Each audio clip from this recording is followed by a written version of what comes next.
Good evening, ladies and gentlemen. I'm your nighttime, right time DJ, DJ Music, and welcome to Music Rants.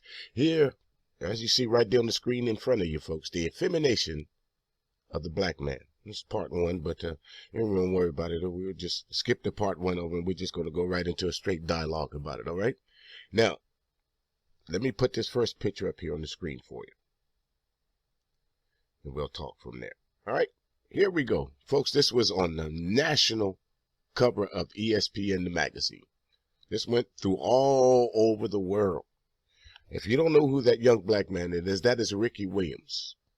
He went to the University of Texas. He smashed all kinds of records. The kid was a beast on the football field. This was draft day. Of course, the white guy that's standing next to him is a Hall of Fame head coach, Mike Ditka. Now, ESPN couldn't have thought of no other cover that they could have used except to effeminate this young black athlete by putting him in a dress. Now, let me give you the subliminal message to that, as some black men would have seen this. This is just another case of curtailing the dominance of black men. This is just another way to effeminate black men through the media. And if you're not careful, we'll accept this. And I'm going to give you prime examples of some things that we've all chuckled about, laughed about, and talked about, and thought it was quite funny. But first, we're going to do something a little serious. Someone asked me just a couple of days ago,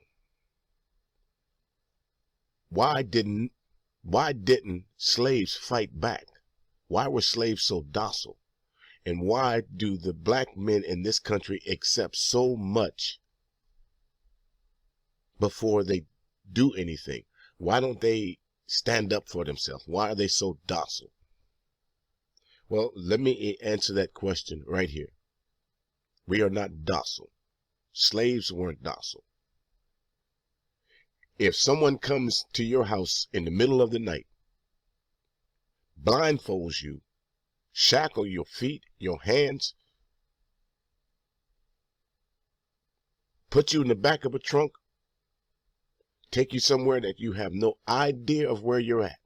Your equilibrium is gone. Your sense of where you are in this world is gone because you have no idea. None of your surroundings is familiar to you. This person keeps you captive. They give you the bare essentials to keep you alive. And if they tell you, if you're good enough, if you act good, I'll give you some more. I'll give you a little bit more freedom. I'll let you work. I'll let you go out and I'll let you do all these things that you like to do. But remember, I own you. Imagine that. On that smaller scale of being kidnapped from your house, but imagine that being kidnapped from your homeland, shackled, put in the hull of a ship that you have no idea of where you are or where you're going, and all you get for weeks and months at a time is pig slop.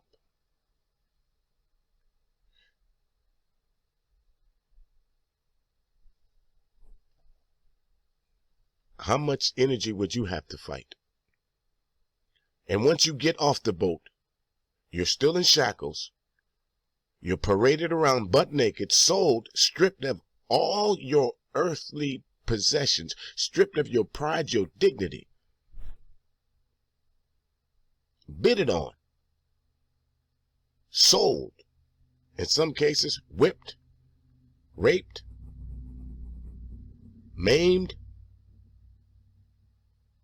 How much fight would you have? And I'm speaking to white America. Let's reverse this. If white America was in slavery, how many white Americans you think would have made it? How many of white Americans would have survived that passage from Africa to the Americas or to the West Indies? Months in a hole. How many of you would have survived that? How many of you would have came here saying, I'm not going to work in no field?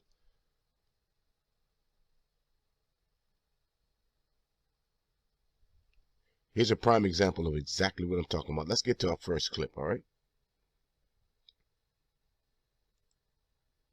The effemination of black men. When did it start? It started right here on those slave ships, folks. Look for yourself.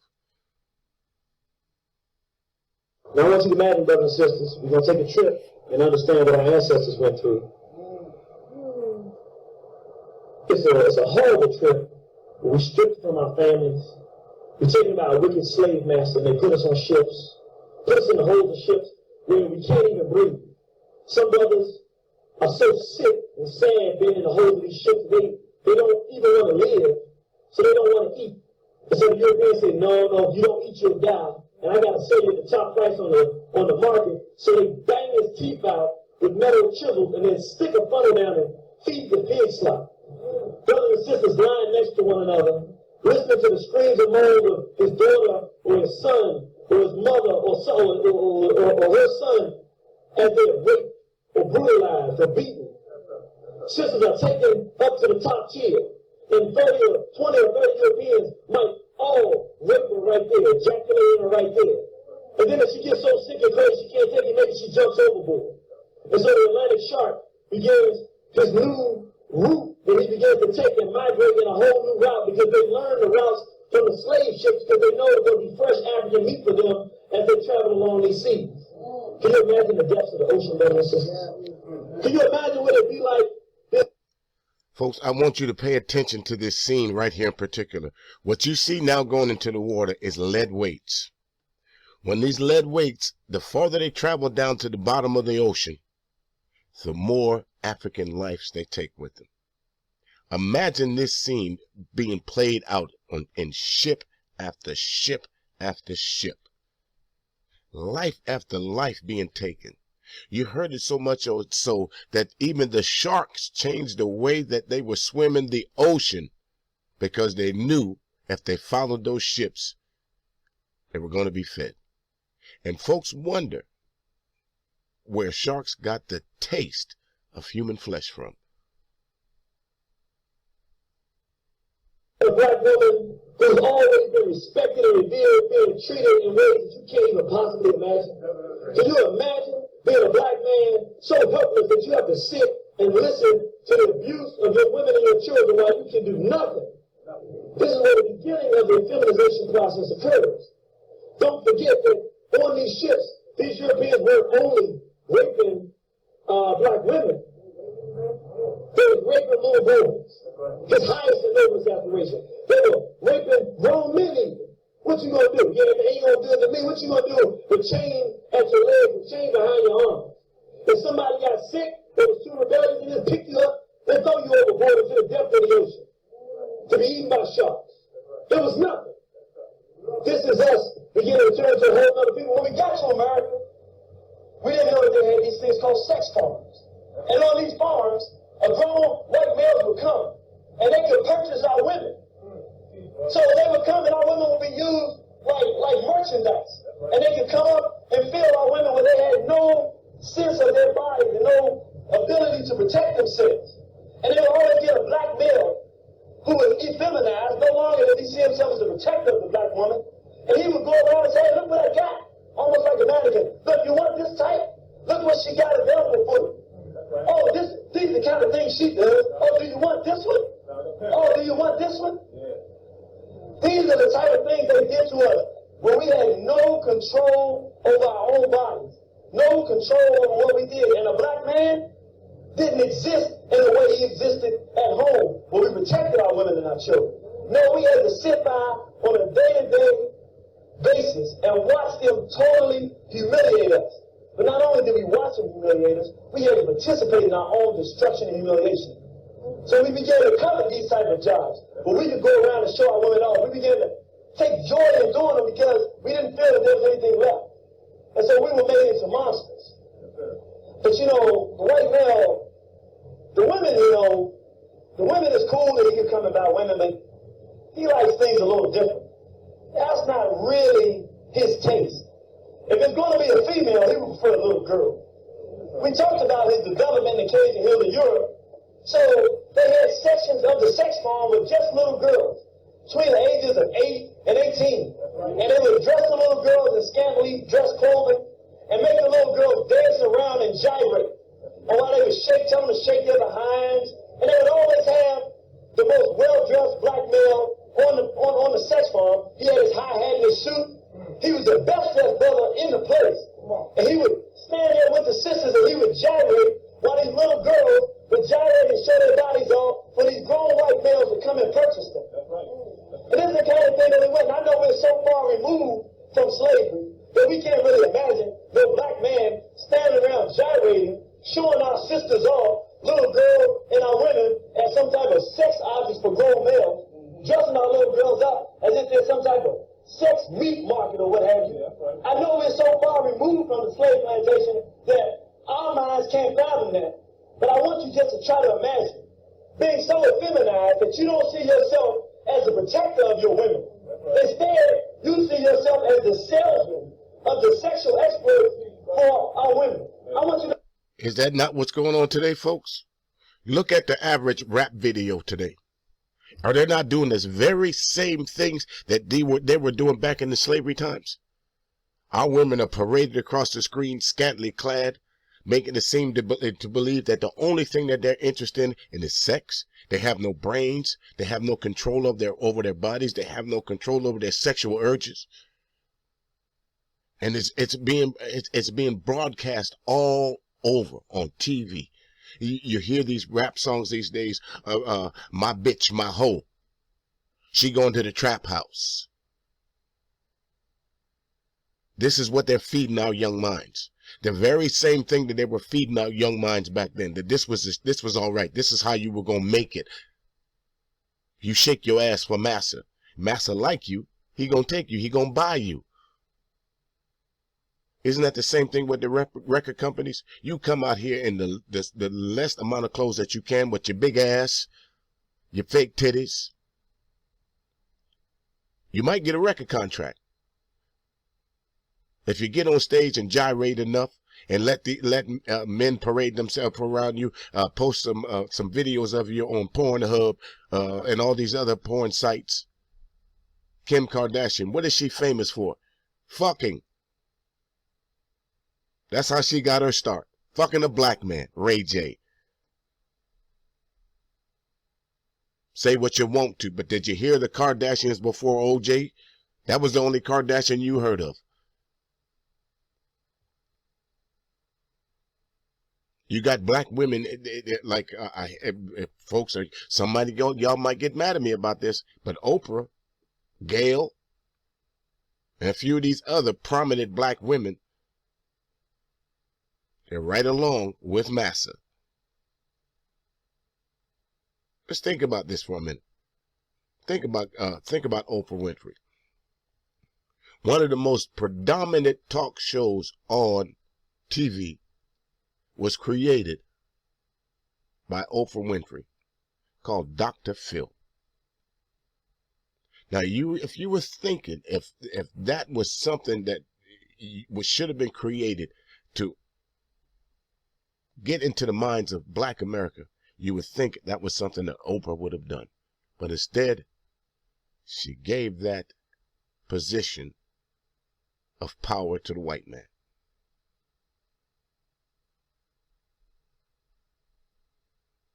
Let's get back to this. Imagine being in a circumstance like that. Can you imagine a black man standing before the world saying, here are our women. Look at her shake her thing. Yeah. Look at her show herself. She's really a sexual object. Do you want her? How much you want to pay for this one? Well, brothers and sisters, we got to be real careful. Because we don't watch it. When we think... Isn't that what I said? If we don't watch it, history will repeat itself, and it's repeating itself right now. Right now as we speak.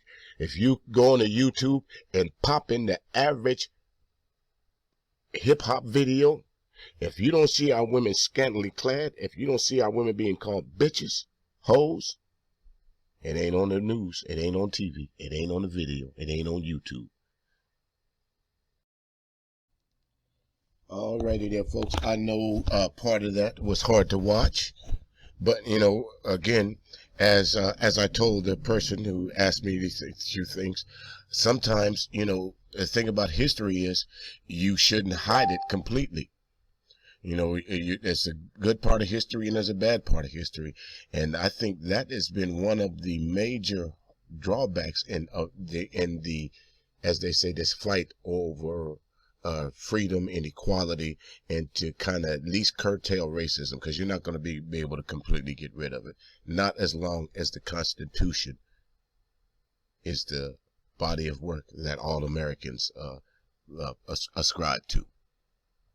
But again, you know, it goes from the slavery days all the way up to right now, as we see modern times, to where, well, I'll let the video finish doing what it do. Oh, we might find ourselves having our women being faceless and nameless, gyrating before the world as the sexual tools for the Europeans. See, Negroes always talk about slavery being over, but Negroes don't read.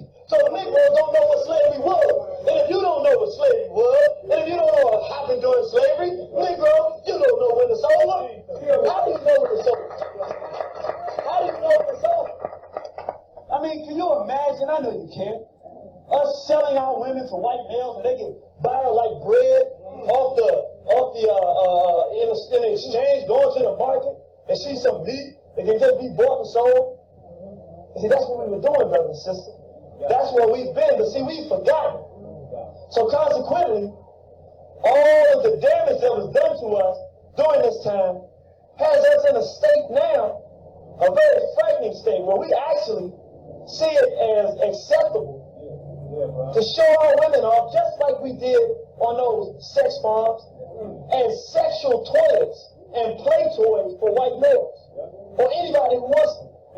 That's an effeminized black male, because he's been stripped of the inside that made him a man, that told him that it's my job to protect our women.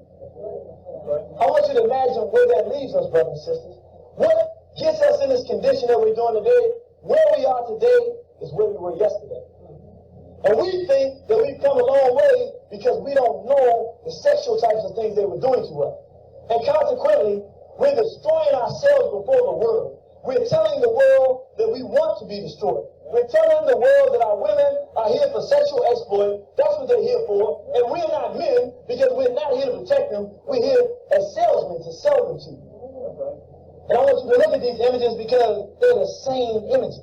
But it gets even worse because, you know, the fact that, you know, little girls is cool, you know, grown females are cool, but his highest and noblest aspiration to be with that little boy. I mean, that's where it all started from. I should say the beginning of it was with the little boy. So if you went on a slave plantation, the white males who really wanted to get down and dirty, they would go to a different section of the slave plantation. They would go to the section of the plantation with the little boys. And our little boys would be dressed up in earrings and makeup. And the white man would go around, oh, this is the one I like, oh. And they would be made to act as females and presented as females. And the whites would oil our bodies up, the little boys up, and makeup, put the makeup on them and the earrings, and sell them on the meat market. This is the effeminization of black people, where the whites begin to see us through their own sick, sordid eyes, and then we begin, under the system of slavery, to act those very things out. These are the things they did to us. And so, can you imagine black men, us walking crackers around, showing off black males and black children as sexual objects to the world? This is what we did. Our little girls are little boys. So our whole minds are being devastated. And like I said, if you don't know where you've been, then you can't quite recognize where you are. Can you imagine the day that we could take children and make them look like they're adults, ready for sexual? Can you imagine that, folks? Could you imagine that, or have you seen it already? I've seen it, and I'm sure several of you have. It's in these little black girl pageants where these 4 and 5-year-old girls are putting makeup on them. It's in the videos to where these young mothers or these young fathers are posting these young girls on YouTube, thinking it's cute, thinking it's funny, thinking it's, oh, she's so crazy. But the very same things that was happening during the early times of slavery is still happening right now. Go to YouTube. Go to, matter of fact, go to Facebook Live. And you'll have some of these women that'll get on these, when you say something to them, they'll get on these social media outlets and they have a rant about, that's my child. You don't tell me how to raise my damn child, blah, blah, this, blah, blah, that. All you're doing is serving your child up to them pedophiles out there. And you heard my man, how he was saying how they dressed little boys up, made them look like little girls. This has been going on since we came here. They've been raping our boys and our girls, raping grown men, raping our women. And folks got the nerve to ask us, why are we still mad? You don't see the folks going around asking the Jewish people, why are you still mad? Why are you still sad about the Holocaust? You don't see the folks going around asking the Japanese that was held in these internment camps, why y'all still mad? It's like we don't have a right to be upset about wanting our place, our rightful place in history. But instead you try and effeminate us. You try and make us into drug dealers, whores, prostitutes, gyrating on TV for all America to see. But then when you see this person out in the real world and you approach them as you see them, they get upset with you about it. Well, you said you like 2 or 3 men at the same time, according to your videos. That's all you talk about. It's like a badge of courage or a badge of honor now if some of these young women that's in the music industry now, if they hadn't come from the strip club. And I blame that on the Real Housewife of Atlanta, because there know the chick Nene Leakes. She made it fashionable to be a stripper. Corinne Steffens, she made it fashionable to go around fucking as many men as she could. Girl, you better get that money. And then writing a tell-all book about it. And wonder why poor folks don't have respect for you. But that's just clip number 1, folks. We're going to pause it right here, and we're going to pull up clip number 2. Hold on just for a second, all right? Now, here's another part of this story, folks, how for those of us who don't go in line, what they do is they decapitate them, as my man would say. They decapitated Dave Chappelle. Think about this. They said Dave Chappelle left a 50 million or 500 million, how many of it dollars it was, to go to another country to smoke crack and smoke weed. Same thing about Ricky Williams. They said the same thing about Martin Lawrence. Remember now, Martin did not go in drag until after he started having these breakdowns, as they say, these so-called breakdowns. All throughout history of television, as soon as a black man becomes popular, the first thing they want to do is stick him in a dress. Let's effeminate him. Let's make him less than a man. Jamie Foxx, Damon Wayans, David Alan Grier. How does Wesley Snipes turn in from a badass superhero to Tu Wong Fu?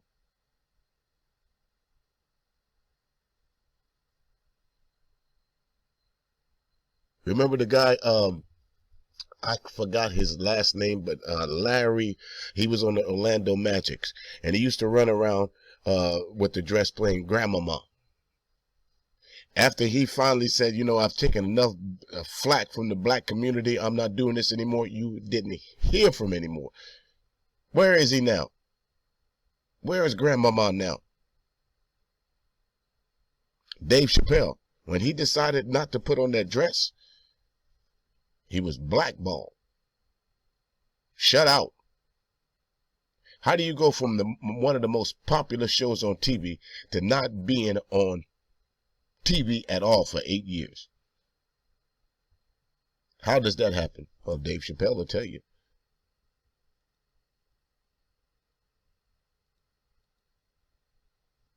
I mean, I'm a conspiracy theorist to a degree.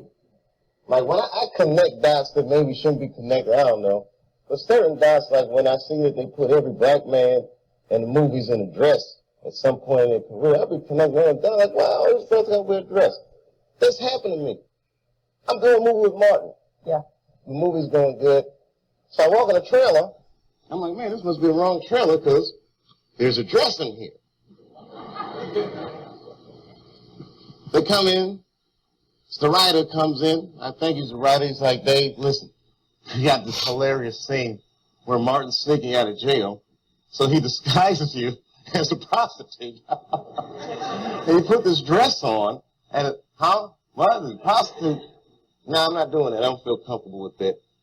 That should have been in the discussion. What? You don't feel comfortable with it? I mean, it's a hilarious bit. All the greats have done it. So, well, if all the greats have done it, it's kind of hacky, right? You're right. So why don't we just not do it? Because I don't feel comfortable wearing a dress. Oh, come on, Dave. Listen, we got it all set up. We're supposed to shoot. Every minute you waste costs this much money. You know, the pressure comes in. He said, I'm not wearing no dress, man. I'm funnier than a dress. Just give me something funny to say. I don't need to wear no dress to be funny. Am I Milton Berle? You know, we're going like this. And then finally he's like, and he leaves. And then, like, the director comes, Dave, it really would be great if you wear the dress. I want to pause that right there, folks. I'm going to take you back just a little bit, just a second here. I want you to look at the look on Oprah Winfrey's face. Is that the look of utter shock and surprise? You mean to tell me that they wanted you to put on a dress? Do you mean to tell me they thought that would have been more funny than what you were really doing already? Really? Tell me more. Look at her face. Her face says it all. There's some expressions, folks, you cannot hide. You cannot hide being mad at somebody. You cannot being happy at somebody. And you can't not hide being surprised when somebody tells you something that you didn't know. And right now, Oprah looks like a deer in the headlights. Dress. What is wrong? What is this? Brokeback Mountain in here? So then,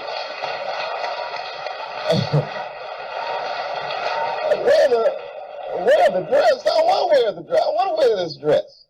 You know what I mean? This is, oh, gosh, that's so difficult. They leave. Now the producers comes, come on, David, would be so great. I mean, and then I started thinking about it. All the comics that I've seen, man, you know, strong brothers, why are you putting us in these dresses? But the minute it was clear, I was adamant, I'm not wearing a dress. I'm not wearing the dress. All right, fine. Think of something else. That comes back 10 minutes later. The whole new scene. How did you write the scene so fast? You know, it's like, so you got to take a stand. Big Mama's House. Look at Martin Lawrence. We all loved him on Martin and all the other movies that he did. But until Martin had his so-called breakdown on one of those freeways out there, he wasn't in no dress. Yeah, of course, folks. You can go back through history and you can see some of us in dresses. Flip Wilson, of course. Eddie Murphy, of course. Martin Lawrence, of course. The list goes on. But the thing is, what Dave Chappelle was trying to get across to these people is that I don't need to put on a dress to be funny. But what these folks was telling him, in order for you to work for us, we need you to put this dress on.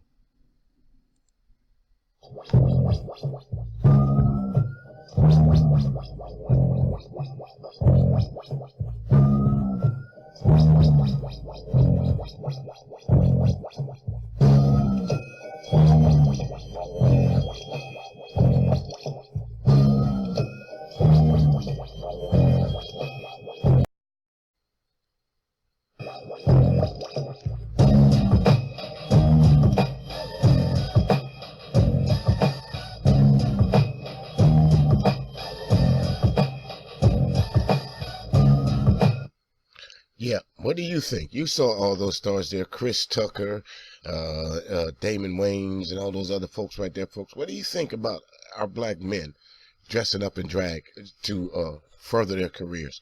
Do you think that helps them? Well, I can talk for instance, Chris Tucker, after he did that movie, you didn't see him very much anymore. After he paraded around acting all gayish and dressing in drag. You don't see Chris Tucker on TV anymore. I guess, what do you call that? The movies that he was doing with Jackie Chan? Rush Hour. He ain't in no rush no more to call Chris Tucker. The dress killed him. Jamie Foxx, you don't really see him on too much TV. He might be on an award show here or a cameo appearance, but you don't see him too much on TV. I'm just saying. You know, when you hear black women talk about, you know, sex symbols and different things like that as far as African American or black men are concerned, you know, think about it. Young women still talking about Denzel Washington. Young women. They might throw a Shamar Moore in there every once in a while, but for the most part, who do these women have to look at to say, wow, that's the consummate idea of what a black man should act like? We had one on TV with Bill Cosby. You didn't see Bill Cosby was the consummate black father. You see what happened to him. Dave Chappelle, you saw what happened to him. He was one of the funniest comedians ever. You saw what happened to him.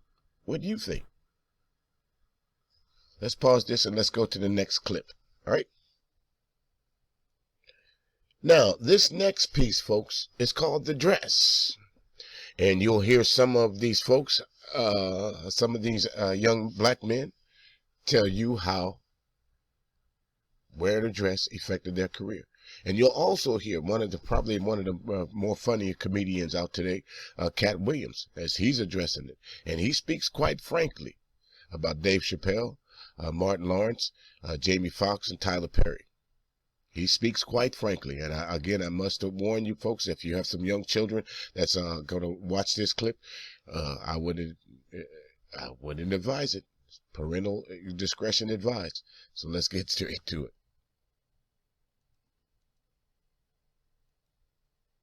I'm saying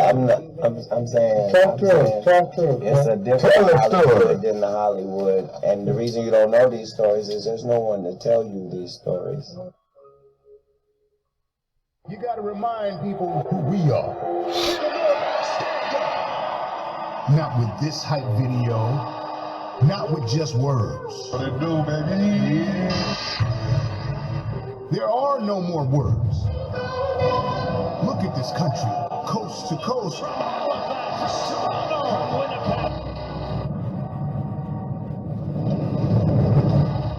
Tonight belongs to Toronto. We're from the greatest city in the world. And I feel it running through my veins.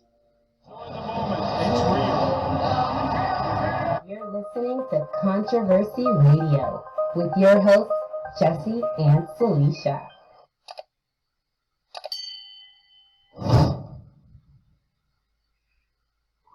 Everything went wrong, just like everything went right. Everything went wrong when I put on that dress. When I see that they put every black man in the movies in a dress at some point in their career, I'll be connecting them down like, wow, these brothers gotta wear a dress.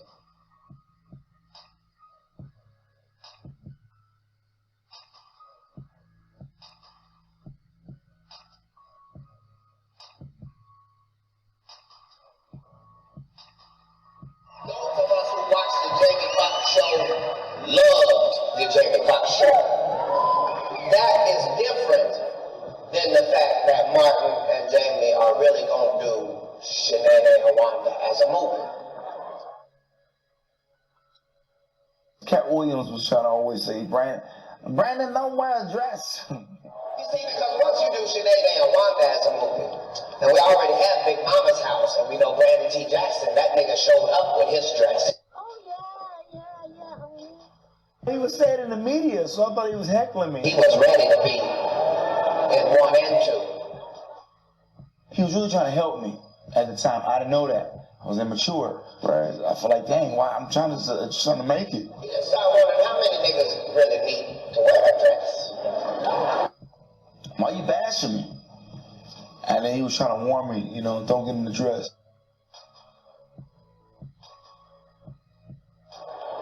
And why is it so important?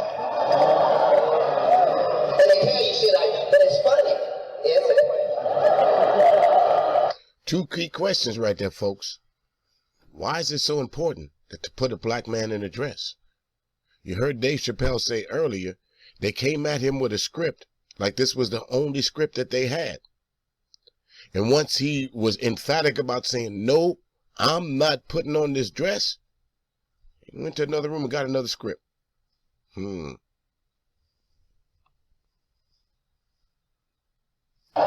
come in.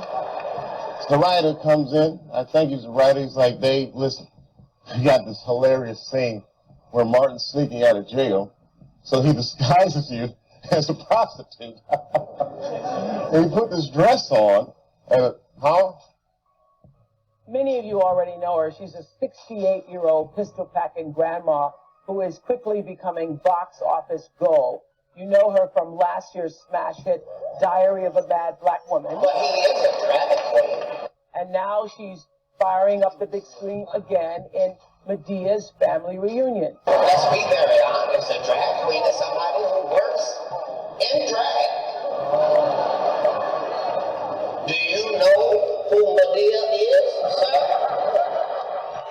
And if you didn't notice those words that were coming across the screen, I got to say a big shout out to Controversy Radio, because you guys put this piece together pretty nice. Now, I think what it was is, how you noticed Oprah didn't say it was he dressed up in Tyler Perry. She kept referring to Tyler Perry as in Medea was a real damn character. Like this was a real woman. She, her.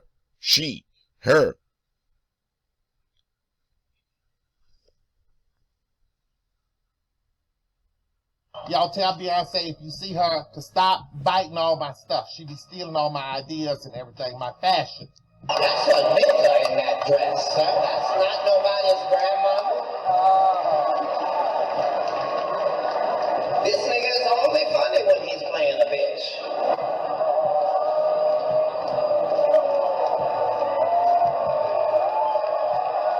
They got Tyler Perry dressed up like Medea. Seen Eddie Murphy that said something sweeter. Rasputia dressed in drag, they might mute ya. Wasn't fond of Jamie Foxx playing Wanda. Rather see Flex play a father to his daughter. Not homophobic, man, I'm just saying. Kim played less female roles in the wins. And I understand brothers trying to get that work, but why Cuban Gooding stayed dancing in a skirt? Superheroes turn feminine, why I don't have a clue. Wesley Snipes went from Blade to 2 on 4, played the 5th on Will Smith. Chris Tucker, RuPaul, Keenan Thompson played them all. Whoopi Goldberg in a show. Cheerleaders, drill team, flip floors and drill. CeeLo got success when he put on a dress. Damn man, let me tone it down. I don't mean to yell, but love when Dave Chappelle told him go to hell. 50 Cent, Soulja Boy, cover of the XL. Watch all those images you put down on your set. Honestly? Okay, so technically this story doesn't have anything to do with me. I mean, I'm a conspiracy theorist to a degree. Like, when I connect dots that maybe shouldn't be connected, I don't know. But Dave Chappelle was decapitated in front of us.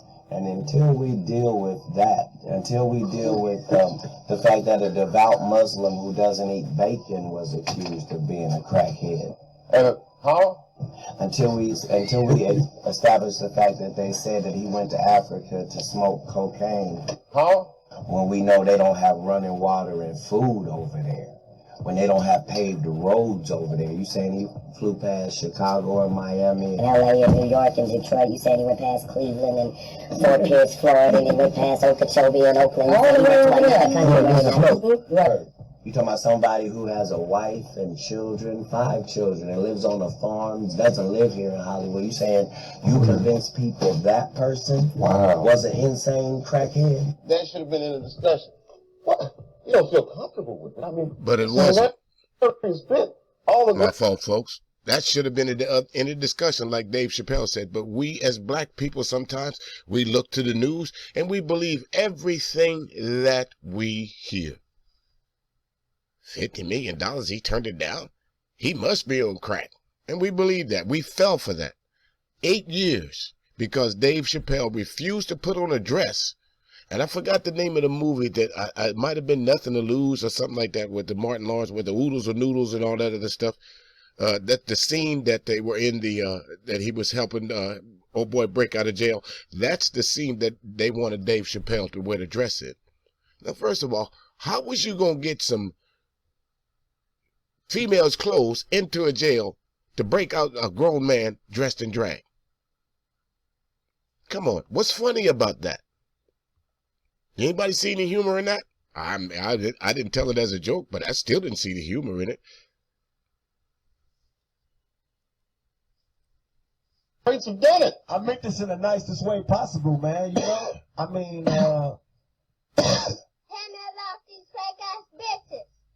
most of these niggas be bitches too, but you don't never hear that side of the story. So, we finna do this shit like this.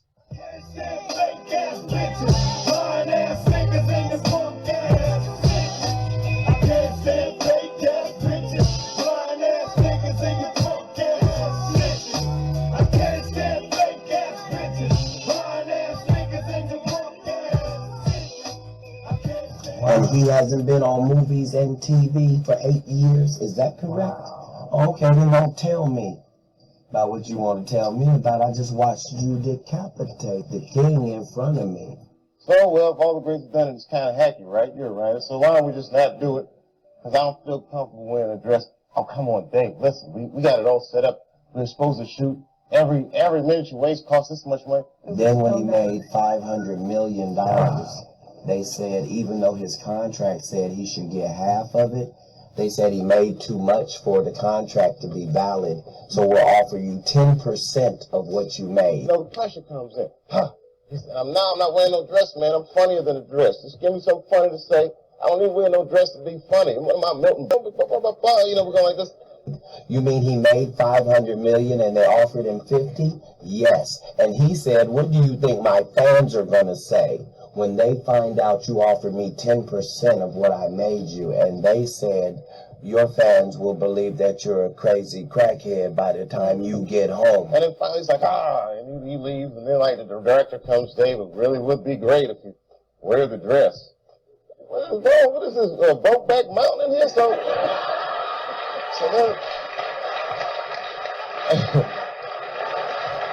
And my nigga got on the flight in L.A., and by the time he got to Ohio, it was so. And 8 years later, he hasn't been in a movie and or television. Is just now trying to do his real comeback. Wear the dress? I don't want to wear the dress. I want to wear this dress. You know what I mean? This is, oh, gosh, that's so difficult.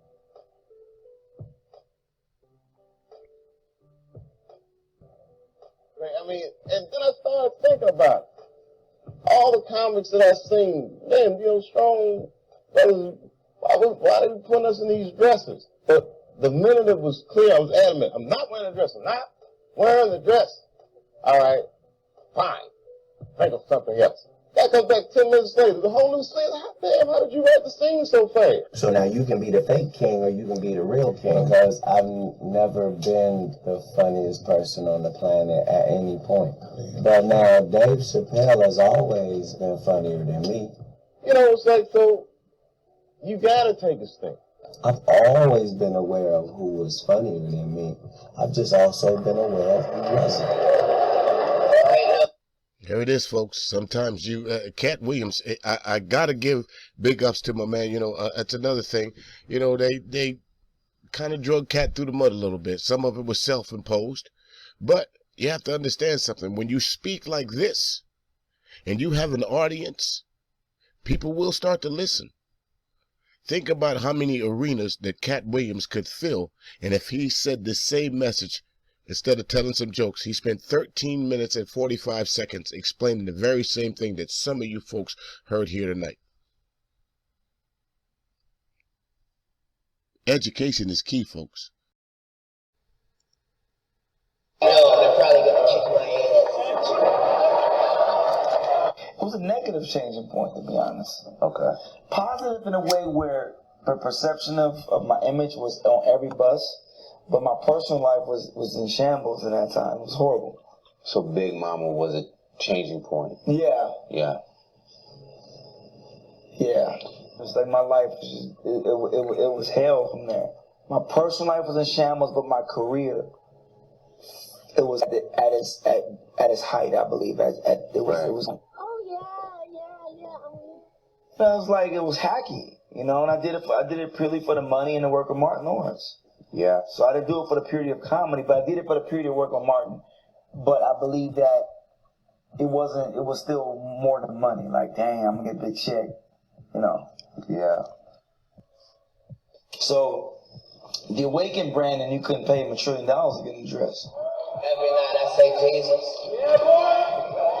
if I have strayed from what you wanted me to do, that is not what I had planned for today. That's right.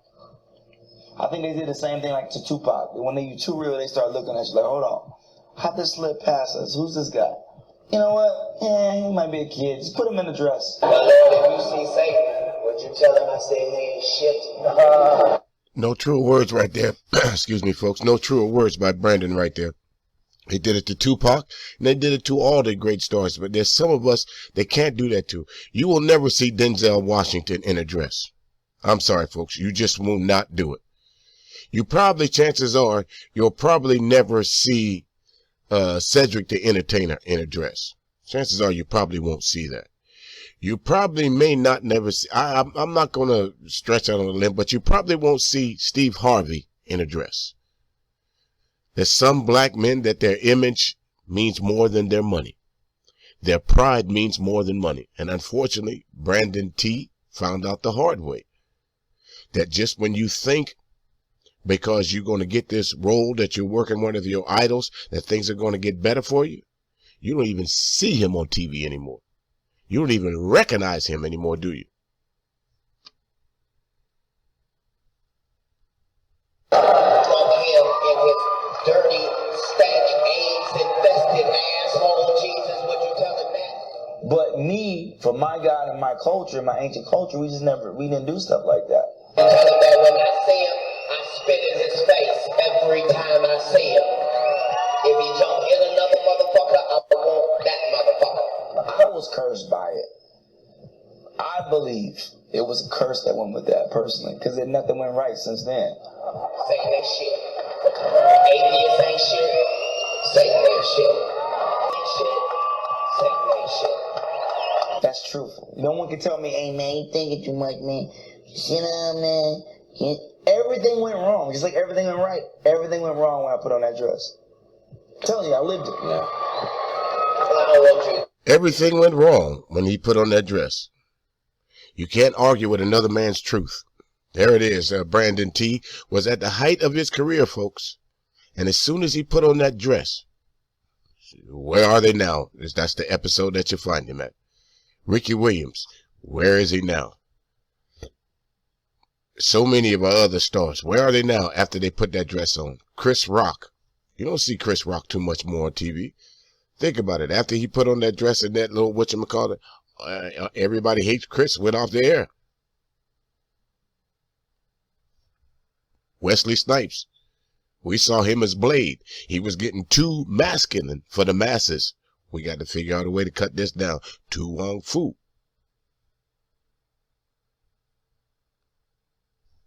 It goes on and on and on. This effemination of black men to fit into society so we don't scare people. It started way back during slavery times, and it's still going on right now. It's still prevalent right here during these days and times, folks. Look at the prison industry.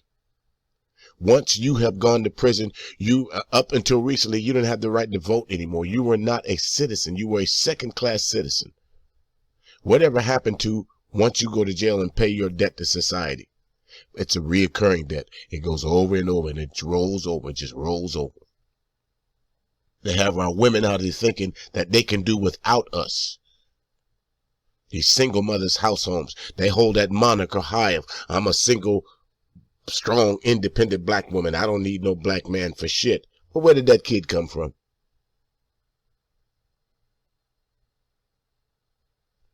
I don't know. You tell me. Oh, you can't live with me because if you live with me, that means I can't have you in this house trying to take care of us because the government is going to stop that money that they give me. They're going to stop them food stamps and that free check that they give me if they see you in my house trying to take care of a woman and some children. They're going to put a stop to that. In every situation, folks, if they can't figure out a way to tear us down legally, they tear us down morally with this effemination of black men. Go look, after you listen to this video, go look for yourself. Go find 10 videos that's out right now and see how many of these young men have such a blatant disregard for black women. See how many of these young men and young women sell their soul out for the almighty dollar. Each and every day. If a black person speaks about politics, summarily shut down. Talking about Colin Kaepernick. What they did to him.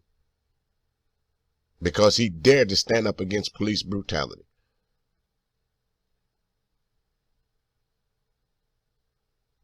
No, we can't have you. We can't have you being a strong black man. You might rouse the troops. You might open a few eyes. I'm about to end this particular segment, folks. So for the person, you know who you are, and I'm sure you're watching this. If you now understand, this gives you just a little bit of insight of what it is and what it was to be black in America. We're the only nationality that's had our moniker changed. We were niggers. We was Negroes. We was blacks. We were African Americans. We're always something other than just plain old men. Did we put up a fight while we were enslaved? Of course we did. But that's just with anything. If you don't have the resources, and if you don't have the power to get yourself out of that, then what do? You hope there's enough humanity out there to see that this is absolutely wrong.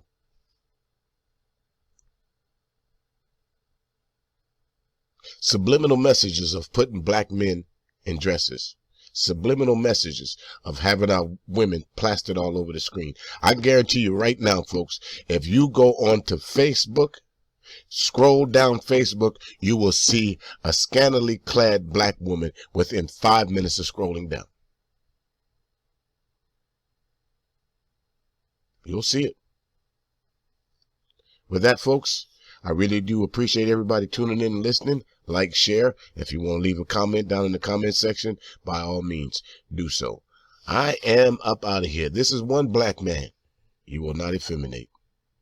I like women too damn much. I like to respect my women. I like my woman to respect me. And you can't do that if you got them plastered all over the videos, hollering about bitch hoes and all that other crap. Have a good night, folks.